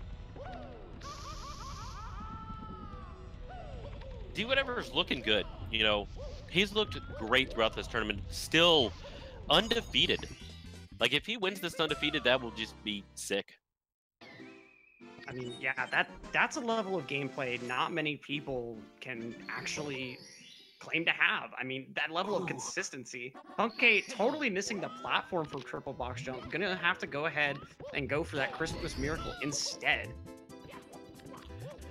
You know, I don't know. I do know in the Mario Kart Double Dash tournament, in the grand finals, one person already had a loss. One person was undefeated. Same thing for Super Metroid. I'm not sure about SMO and E%. I know you commentate that, so I'm not sure. But for this particular tournament, I mean, this may be a first. Yep. I mean, if anyone's gone on a total undefeated run, you know, I actually don't think anyone has, because the ones I would immediately think of would be Equan, who of course Right. got knocked into the losers bracket after a death, or I think 2 deaths actually in Ruined Kingdom. And then KS Pringle also in the losers bracket, but going to be doing one of those 2 races on the 26th. So I wouldn't think that anyone really is at the skill level that they for sure made it past the group stage without any sort of losses. Right. I mean, this is phenomenal. Dwhatever working on his chest as puncayshun's doing Toxic Maze, that old school coin, or excuse me, that old school star. You don't see that a whole lot. We haven't seen that a whole lot. I think Punkay is the only one that I've seen throughout this tournament that has done that. I think you're right on that, because I believe Cheese, when doing the CCM 17 route, he'll actually go ahead and go for THI Reds rather than Toxic Maze. Puncayshun, triple box, making it look easy. Missing that kill zone as Dwhatever's heading in to see that front sub again. Yep, and I mean, you know, last time we kind of discussed this front sub being a huge natural predator, and both of these guys being running on console, failing front sub is a bigger mistake than you might think, because of all of that lag that's just hitting them by the truckload. Right. I mean, I really, you know, a part of me, because it doesn't make a lot of sense. Why is there even a submarine here? I know that they make mention of the sub in 30-star text when it tells you, hey, you can open the door now. So Right. I'm kind of wondering if maybe this was a tech demo that they showed off at E3 one year to see, like, hey, this is what the N64 is capable of. And they were like, well, we got to throw it into a game now, and never considered that, hey, you know, this lags a lot. I think that it's just, you know, Bowser had a secret nuclear arsenal, and that's where he hit it, was in the sub. Like, I think that's more plausible. Could be very well true. And I mean, you know, Mario doesn't really take the smartest approach to that, I don't think, because if you notice, after Mario gets that star, if you go back into that level, you'll see that the door that was in front of the sub is now open. And because there's no rubble from the sub on the floor, the only real implication that you can form is that the sub, the sub left port. And I mean, if you go look at Bowser in the sky, that is not a normal looking sky at all. I think this whole time while Mario's been in the Mushroom Kingdom, Bowser just went ahead and unloaded that nuclear arsenal. Coming up with conspiracy theories here in the grand finals of the 70-star tournament. While Dwhatever coming up with what looks this time like a lava boost viable cycle. Much, much better than what we saw. Again, like I said, man on a mission at this point. He knows, if not, he's playing a third round. He's got to take it. I mean, there's 2 ways to feel after a win like what Dwhatever had. There's either, okay, you know, I did great, I don't need to change anything, or there's, okay, I did win, but let's still learn from our mistakes and kick it into true double maximum overdrive. And I think that's exactly what we're seeing from Dwhatever. Just as Puncayshun making short work of these chests coming through here. Dwhatever going to see Bowser for the second time. Yep, I mean, Dwhatever not having to worry whatsoever about Punkay gaining time on his Fire Sea. Meanwhile, Punkay, all he can do is lose time on Fire Sea, so he's got to be playing at his A game. But before that, we've got another showing of the Mario today, folks. That's right. Swimming right into that submarine showdown. The Mario, honestly, is one of the most majestic creatures I've ever seen personally. You know, I've been around gators, I've been around marmots, all these other creatures, but the Mario is the one that's always held my attention the best. He's just such a beautiful, graceful creature. I mean, and he has such a good heart. all that he really does, he eats that spaghetti and goes and saves his little princess. It's just so wholesome at the end of the day. And there's nothing you can really object to with the Mario. Are you channeling Steve Irwin? Is that what it is? I mean, I don't know. It was my excellent. Crystal grid set up that way? It was excellent. You know, Thank you. I have a deeper respect for you, Electric, today. Just to see whatever's heading into Wet Dry World. Puncayshun wrapping up his time here in the Dire Docks. Had a much better Manta rings than Dwhatever, but Dwhatever looking strong. Let's see what kind of RNG he's gonna get. Ground pound. And of course, that ground pound not giving the spider any more time to move towards where he's actually going to need him to be. That's really kind of the first bit of RNG, is where the spider decides to move. And of course, all those coin explosions. In case you don't know, the game, so in programming, when you have a function, that's like something that the program internally will call for in order to utilize it. And meanwhile, Punkay utilizing just amazing strats in Fire Sea, attempting to match Dwhatever on his lava boost. But every time the coin box explodes, for each individual coin, the game calls the RNG or the luck function 3 separate times. Once for really? Once for the direction that it's going to go in the x-axis and the momentum, one for the y-axis, and one for the z-axis. So like, I did not know that. Where they fly is completely random for every single coin coming out of a box. So Punkay, with, you know, he got the lava boost, got a sort of good ending. So, you know, this is pretty much what, like, the second best case scenario for him, I think. Like I said, all he could do was really lose time, and he didn't really lose that much. So coming out of Fire Sea with, you know, not much to be upset about, honestly. I wouldn't be at all. You know, he's already got HMC done.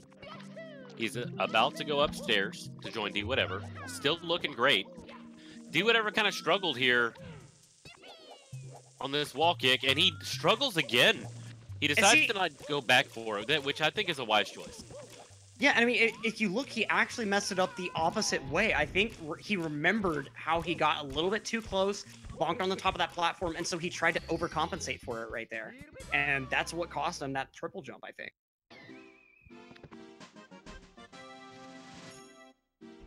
Meanwhile, Punkay finished up with Fire Sea, nice single throw on Bowser, and he's going to be joining Dwhatever in the upstairs. Dwhatever just 2 of Wet Dry World stars up ahead of him. Not too bad at all. Not too shabby from both of these guys. Neck and neck. Definitely neck and neck. Puncayshun heading up into Wet Dry World. Just as you said, I love that cheeky little, like, slide kick rollout. Oh, it's just so gorgeous. Entering the painting as low as possible. And he's actually going to be going for the elevator star first rather than the 100 coin. I don't blame him. See, that's what you want to see right there. No, there's really no risk in it, because you have the water level the same way on either star. Right. And so it's just a matter of the entry applying to whichever star, as far as if it's the initial entry or the re-entry. But see, what makes that strat so difficult is you're jumping at that wall from effectively a completely perpendicular setting. So it's like, if the wall is vertical, you're jumping horizontally and have to convert to just enough vertically that you're able to go ahead and make it on top. Same with that jump to the top of the town there, but taking a bonk on the platform, he tried to get a little bit too greedy there, it looked like. Because he was, oh my gosh. Right there, I believe he was actually going for the kind of the first platform, and gets it this time around, but I mean, it cost him a decent amount of time. If you remember the way Dwhatever did it, I believe he landed on that black platform that isn't spinning right beside. Now, the thing is that Punkay has got to rely on Dwhatever to make mistakes, and Dwhatever hasn't really made a whole lot of mistakes. If he did, they were very small. Yeah, really minor stuff. The biggest thing I can think of is like the elevator missing that missing the wall kick, but the way he missed it this time lost him far less time than it did last time. Okay, nailing that star as Dwhatever's getting the skip in THI.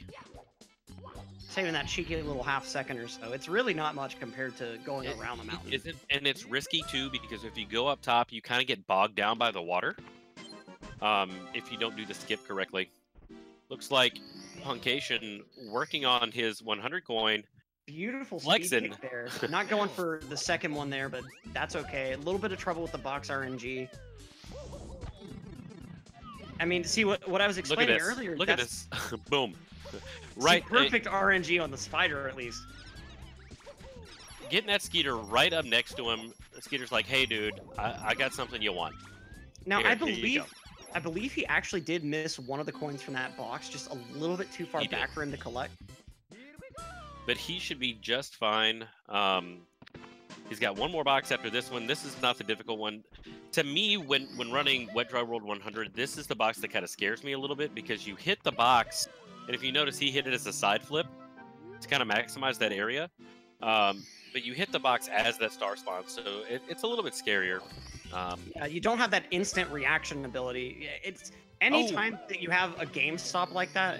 And remember, that's the same thing that happened to Punkay earlier. Not exactly the same setup, but he had to go back for what coin? The Chucky coin. Meanwhile, Dwhatever starting off TTM. Looks like he's going to be showing off his reds first. Let's see if he has some better luck this time around. Yeah, last race he did run into an issue up top where he kind of ran off. Was able to recover really quickly, but... This beautiful execution. And he learned from his mistakes. Getting that rollout going to be... Let's see... Not even going for the long jump, just straight fall. I don't blame him. I mean, the momentum from the rollout is enough. I believe the way that he did it may be a tad faster. Like, for instance, in Odyssey, where it's faster if you're able to do a spin pound and then roll off of a ledge rather than having to long jump off the ledge. You fall faster, and your horizontal momentum is a little bit higher. Dwhatever with a nice breeze. We've seen 3 for 3 from these guys. Let's see if Punkay can go ahead and get what he calls the easiest trick in the game. It's free. It's the free. Is that what he said? It's a free star. Is that what it was? I believe so. Yeah, he literally said it. Breezeless is free. Wait, let me channel my puncayshun. Breezeless is free, dude. Like, I don't get why people say it's so hard. Spot on. Spot on. I try. You know, puncayshun. Getting that same skip.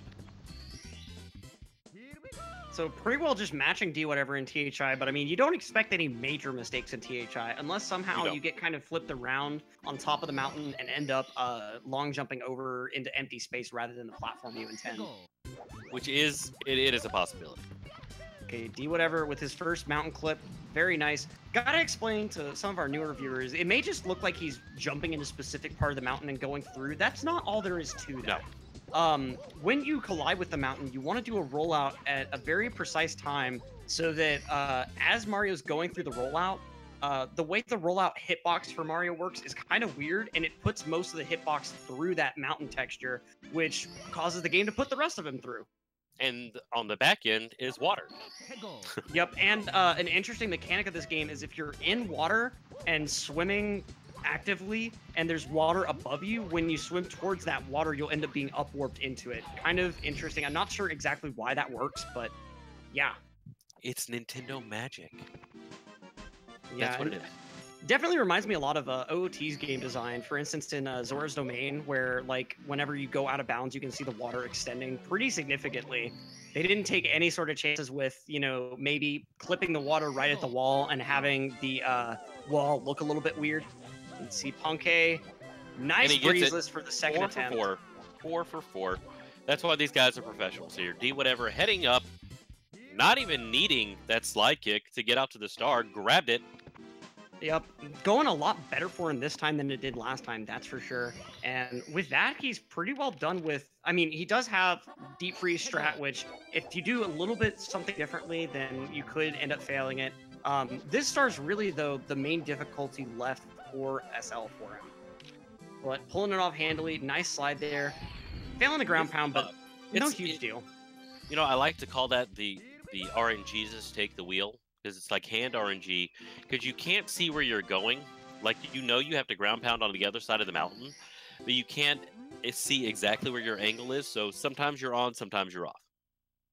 And I mean, that ground pound ends up beside the box, so if you don't have very many frames to end up executing it. Right. and just beautiful deep freeze. You don't expect anything less from these runners. At this level, they must have put at least hundreds of hours into that one strat alone. We're seeing Puncayshun heading back up to the top of the mountain for the second time.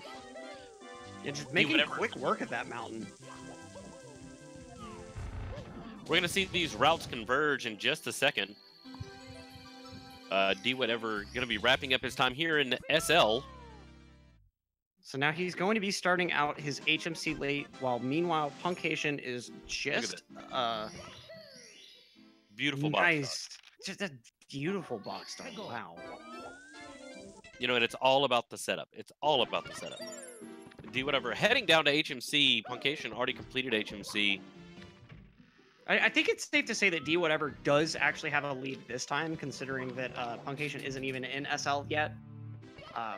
But, you know, just a few mistakes in HMC could very easily change that. Fortunately, Mids grab goes well. That's something you don't want to see fail at this level. Let's see if Puncay can match Dwhatever's execution on these reds. Looks like it so far. Literally looks like a replay of Dwhatever's technique throughout that entire area. The same rollout, missing the star, but wow.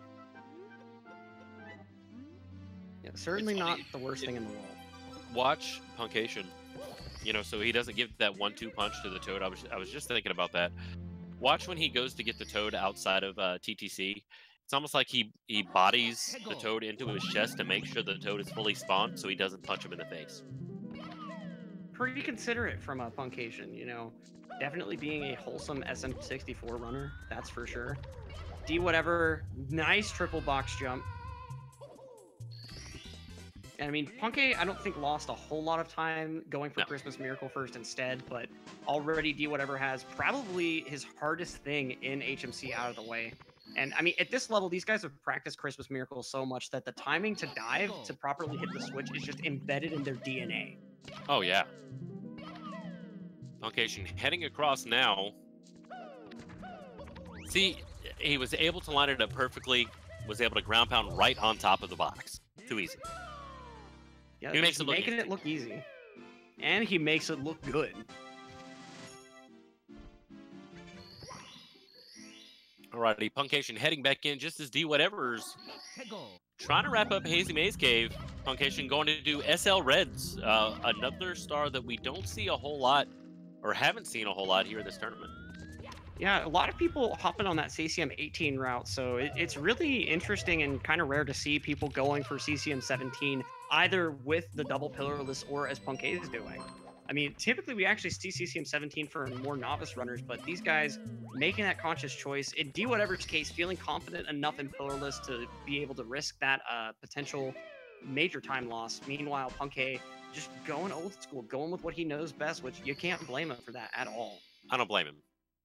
I honestly do not blame him. You go with what's worked throughout this entire tournament, you know? Yep, I mean, no, you ain't fix what's not broken. That's for sure. Wait, what? You don't fix what ain't broken. There you go. I was super confused. Yeah, you commentator. Broken fix, broken fix, broken fix. A dreamer thought they could dream of the thought they could think of that. the dream of. Yeah. That, right there. Puncay heading back into Snowman's Land, knocking out this bully star really quick. Ooh, Dwhatever actually taking a little bit to do kind of a camera pan around Mario, you know, show off that blocky face. So I think we're actually going to see they're really close. Dwhatever now entering Tippy with a mild lead, but remember, Puncay entered Tippy with a mild lead last time, and look what happened to him. And I mean, you know, yes, there was that failed Lakitu skip at the beginning and that potential bribe, but ignoring that, that could be kind of what, if Dwhatever, especially if he knows he's in the lead, might let his guard down just a little bit and start just throwing the spaghetti everywhere. He's got it just barely contained with his hands, but, you know, one false move and all of a sudden it's everywhere. They are 9 seconds apart. That is just insane. 40 minutes into this run, 9 seconds apart. Ooh, and Dwhatever failing to get a wall kick just barely too low on that platform. Going for the ledge grab strat instead. You really can't blame him at this point. Just eating away at that lead. Now, let's see, fade out at 32. compared to a fade out at 34 and a half. 2 seconds. That's insane. 2 seconds. Are you kidding me right now? This is truly anybody's race at the moment. It's down to Tippy to determine if we're going to see a game 3 or if Dwhatever is going to go ahead and steal the deal and prevent Punkay from getting that double whammy in just one race. We're on the same star now. Punkay missing the ledge grab. I don't know why that particular wall, for some reason, it's really hard to get a kick off of.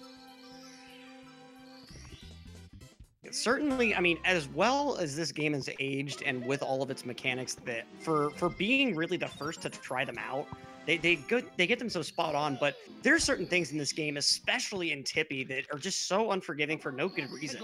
All the invisible walls in TTC, all of this stuff here that can go wrong. I mean, the wall kicks off of those rotating platforms can just be so ridiculous. Dwhatever not getting the ledge grab. They were 10 seconds apart. Now they're a lot closer. You have Dwhatever having to go for the flamethrower jump strat, which means a good backup to have under your belt. Wow, collecting the same star, virtually synced. Punkay with just a few frames of a lead. This is insane. Now we're going to see Dwhatever go for tricky triangles. puncayshun's going to go for that, swinging in the breeze. All right, let's see what happens with these guys. Oh. Punkay got the wall kick, ledge grab. He's also not going to do the long jump across. And he misses! And dying! He takes a dive again! Punkay, no! Let's get some speedrun hands in chat. What's going on? Speedrun hands, Pepe hands, not like this, Pope's hands, any sort of hands you've got, throw them up. This is horrible. Tippy was not nice to Punkay today at all. It's specifically the real reckoning level. I mean, that's really what's done Punkay in so bad. I mean, granted, that death in TTC 100 was so unforgiving too, but in this case, I mean, jeez. Dwhatever looking strong in his 100 coin. Punkay's hoping for a mistake here to narrow this gap. It was about around 10 seconds, but it's Dwhatever failing to get the side flip. Kind of forgetting how side flips work for a moment. Now, correct me if I'm wrong, but for the side flip input to actually register, you do have to cross through neutral, correct? You know, I don't know off the top of my head. I just do it with my hands. Yeah, I don't believe that... That's that muscle memory. Like, I think that if you arc too far into the perpendicular direction, I don't think that the input will work, because, like, it'll try to move Mario just a tad in that direction, or at least make him face that direction, and that of course, makes the side flip null out. So I think you're required to go through neutral, and that can mess some of these runners up if they're just trying to do the side flip stupid fast and just kind of twitch the stick from one side to the other. They could definitely pass just a little bit too far out of that neutral zone and cause it not to register properly. Going for those technical terms today, I see stupid fast. That's a coined speedrunning term there. Yep, I mean, that's, you know, it's as scientific as it gets. I mean, speedrunning is just the art of going stupid fast. As Dwhatever having issues with that moving platform, and he's not even on the time jumps. Look at that backup, though. It was obvious he was going for rolling in the cage, but just deciding, you know what, Pendulum Star's more worth it. I don't blame him. I do not blame him. puncayshun, right on his finishing up. He really is making up for that death. That death was huge. It truly was. I mean, the death he took in that first race wasn't anywhere near as big of a deal because it was right at the beginning of the level. I mean, yeah, he got Lakitu bounce and then suddenly took that death, but at least he wasn't about to get the star. puncayshun, the heading in. Looking pretty good, though, even with that big mistake. Oh. You know, Commentator's Curse really in full effect at the moment. Looks like those Dark Wizards were saving the energy of that curse for the very end of this race. And I don't blame them. I mean, both these guys are really going to need everything that they've got in order to best the other in this case. puncayshun hoping for a mistake here. Dwhatever's got 3 more stars. Really 2. 4. Yeah, really 2 if you talk about Toad. I mean, Punkay's not able to get the long jump in order to get to that star quickly enough. But Dwhatever, meanwhile, Let's see. Okay, the triple jump comes out for him first try. That's a good one. Looking great. He's pretty well up to those moving bars. Amazing movement. Dwhatever's looking like a man on a mission, a man on fire. But puncayshun is not letting up. He's not. Not at all. He knows that this is his last chance. And I mean, 1 star apart at the moment.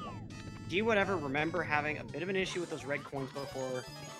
Let's see how it goes this time. Beautiful. Beautiful triple jump. Looking great. Looking really good. So it's really gonna come down to Dwhatever's consistency in bits. If he's able to pull out this consistency, he's able to pull off this race entirely. I mean, look at this.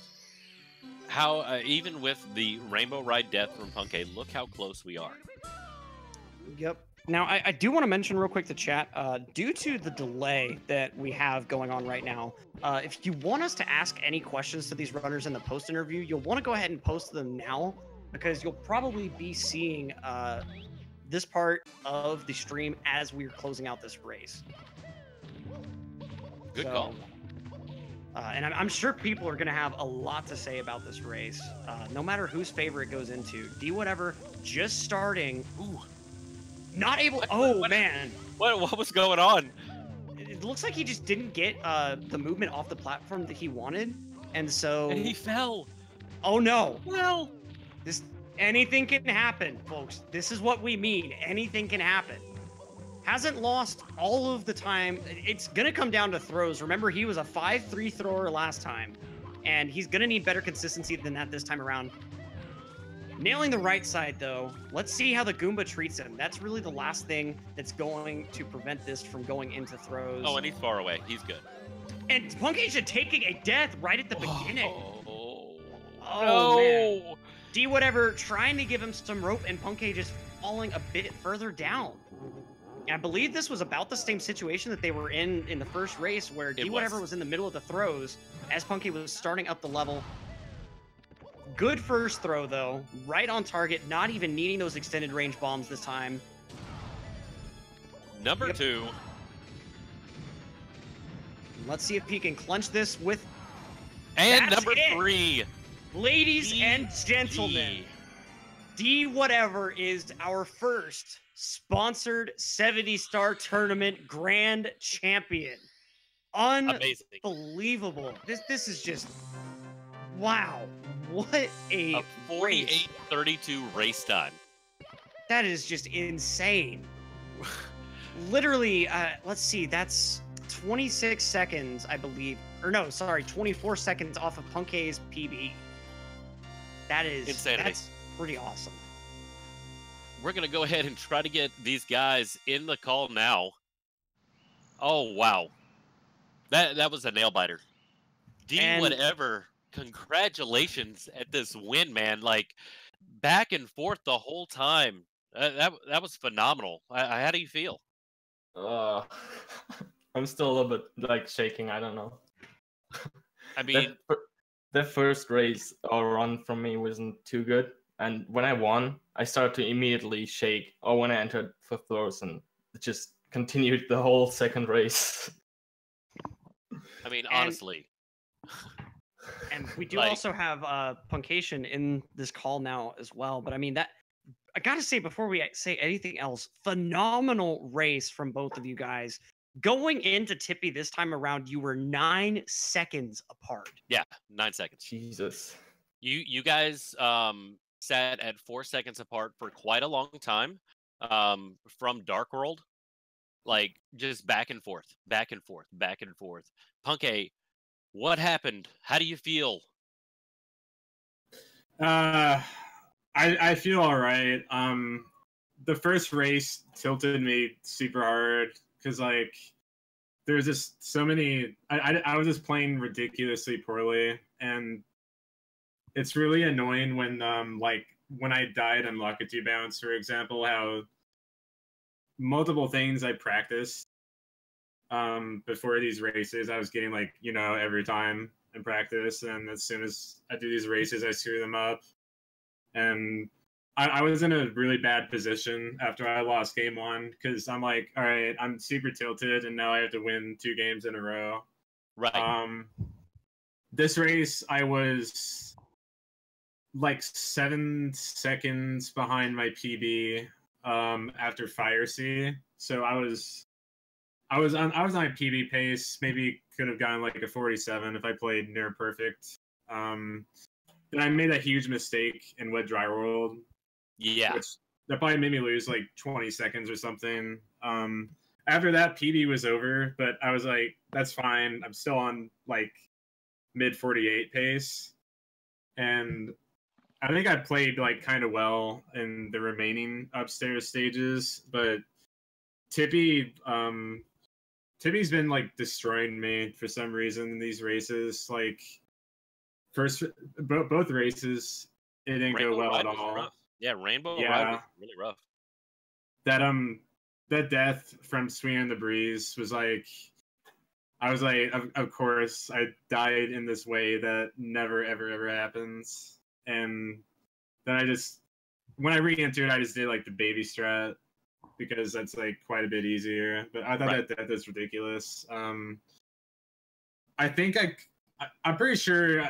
Yeah, I could have gotten a 48. I was on 48 pace going into Sky, and I guess what happened with that triple jump near the beginning is like I think what happened is I did the double jump and I looked at my angle and I was like, I don't know, I don't think I can actually make it onto the platform with this angle. So I think what I tried to do is I didn't like triple jump on purpose, and I tried to see if I could go back and recover from it. But that death was like, even if I didn't die, even if I got like a literal perfect Sky, I was still gonna lose. So it wasn't a huge deal. But other than that, I mean, you played really well. You know, basement went fine. Yeah. You got upstairs. You did have the bonk in Wet Dry World, like you talked about. But other than that, other than Tippy, you played really well. I mean, I would still be proud of that. Besides the Wet Dry World mistake and Tippy, I overall played really well. I was just doing that second race. I'm like, okay, this is a punky that I like to see, just playing really well. And I don't know. I knew Dwhatever is going to be a difficult opponent to beat, especially when he gets a mid 48. I'm like, what the heck? 48-32 is what he wrapped up this last one. I actually can't believe I was so scared of doing the second race because I've never like did no resets like that in a while, like in a tournament setting before. Right. I don't know. So exhausting too. Dwhatever, you know, throughout this tournament, there's been some issues with Bowser throws in bits. I mean, I could just imagine the nerves going for all those throws. It's like you go enter the pipe and you see your opponent didn't done yet, so you still got it, and then you just immediately start shaking when I think about that. Like, did really well, for sure. You know, both of you guys neck and neck the entire time. I don't even think you guys realized how close you were most of the time. We're sitting here timing it throughout, and you know, we'd go from 2 seconds to 9 seconds to 4 seconds to, I mean, just back and forth. I think the only issue you had earlier, D, which Punkay had the exact same issue in SSL with the bomb blowing up, going for Plus the first time. Dude, it was mirrored. That reminds me of what happened on the first race. On the first race, I couldn't believe my eyes when that happened. So the bomb blew up in my face, and I was like, all right, I'm going to do Talon as a backup. And the bird is so far away when I'm kicking up, so I'm doing a billion kicks. I just slide down and miss the bird. And I don't know what that was. There's so many ridiculous things in race 1. I got super tilted from it, but I don't know. I felt more confident in race 2, and I think the reason I lost these races is because I was like choking really hard in Tippy. Because in both the races, I probably lost like a solid like I don't know 50 seconds or so in Tippy. But oh well. GG's to Dwhatever and grits on winning. GG's for sure. Electric, what do you have for these guys before we start signing off here? I mean, not a whole lot. Just gotta say again, just stellar gameplay throughout. One of the highlights for me was TTM Reds. It literally Dwhatever pulled it off effectively perfectly, and then we see Punkay literally looking like a replay of it. Just beautiful execution, and I think that's really the best way to describe most of both of these runs. Just amazing execution from two super top level players. I mean, if both of you go ahead and starting with Punkay, if both of you had to pinpoint one star in particular in this race that you're especially proud of, what would it be? In like the last race? Well, either one really, yeah. That's a hard that one. plays safe for me in the second race. The second. Oh quest. yeah, I'd agree with that. I'm so happy I got that. I don't know what would have happened if I didn't. We were freaking out. That was beautiful. Your wall kicks will work back up as well. That was the other one. I can't really think of a star that really like stood out for me. I mean, yeah, I don't really know. Oh yeah, of course. All right, so guys, I need to know this too before we kind of sign off. GSA is having a live event called Pace next year. Chad, if you want to check that out, !Pace to check that out. Check out the video. You know, are you guys going to eventually be planning to go to that? I mean, is that a possibility? I want to go for sure. I have to check. Like traveling might be, but it shouldn't be a problem. So I really want to go. I can see myself going. I mean, it's like, isn't it like kind of close to where Awesome Games is located? I'm not sure. I know the official location is going to be released soon. It's funny that you say that because I looked at Cheese's Twitter earlier and he said where it is. I don't think he was supposed to do that. But yeah, it'll be out very soon. I'm planning to go. Electric, I'm sure you're probably planning to go as well. Chat, check that out! !Pace. Check out the hype video with Big Simp and Pitt in the video reacting to some of this tournament stuff. Electric, what else you got for us? I mean, just gotta reiterate one last time. Just thank both of you so much for this great showing today. I mean, when the routes converged, y'all were both within seconds within both races. So that's what we love to see. Going into Tippy? Yeah, the first race. Yeah, the first race you were ahead by just a few seconds because of the movement that Dwhatever had to go upstairs with. And then second race, Dwhatever was just barely ahead, like Thero said, 9 seconds. I'm surprised to hear I was winning going into Tippy in the first race.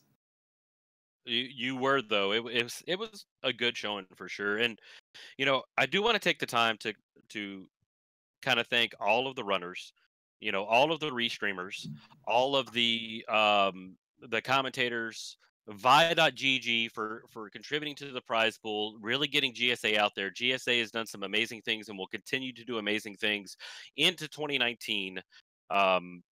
This is going to be kind of the end. I know there's a couple more races that are going to happen after Christmas, so Merry Christmas to everybody out there. I hope you enjoy your Christmas, and you'll have a late Christmas present on the 26th with some Super Mario Odyssey losers bracket wrapping up around that time. But again, shout outs to Vi.gg. Check them out. They do a lot of really good stuff. GSA, Electric, pretty much everybody involved. Electric, what else you got? I mean, yeah, happy holidays to everyone. I know Hanukkah's over as of about 11, 12 days ago, so hope it was great for y'all. Yuletide, whatever holiday you're celebrating, I hope it's the best one possible. Agreed. And I just got to say, I mean, thank GSA so much for me personally for allowing me to have this position, and to all the viewers out there. I mean, thanks. This has been an awesome time for me personally, and I wouldn't trade this for the world. I absolutely love calming for y'all and with you in particular, Thero. And one last huge thank you to all of our runners. And I mean, remember, GSA is just getting started. Super Metroid race peaked over 5,000 viewers. I'm not even sure what this race peaked over. I'm sure it was possibly 2019 is the year for GSA, but thank you guys for hanging out. Whatever, congratulations. Punkay, thank you very much for a stellar performance as well. This is Darrow thanks hanging for out. having me. Yes, It was same. great And having GG's again. GG's all around. Electric, it's been a pleasure as usual. And we will catch everybody after the Christmas holiday with some SMO action. Thanks, guys, and y'all have a good one. absolutely. Peace out, everyone. See ya.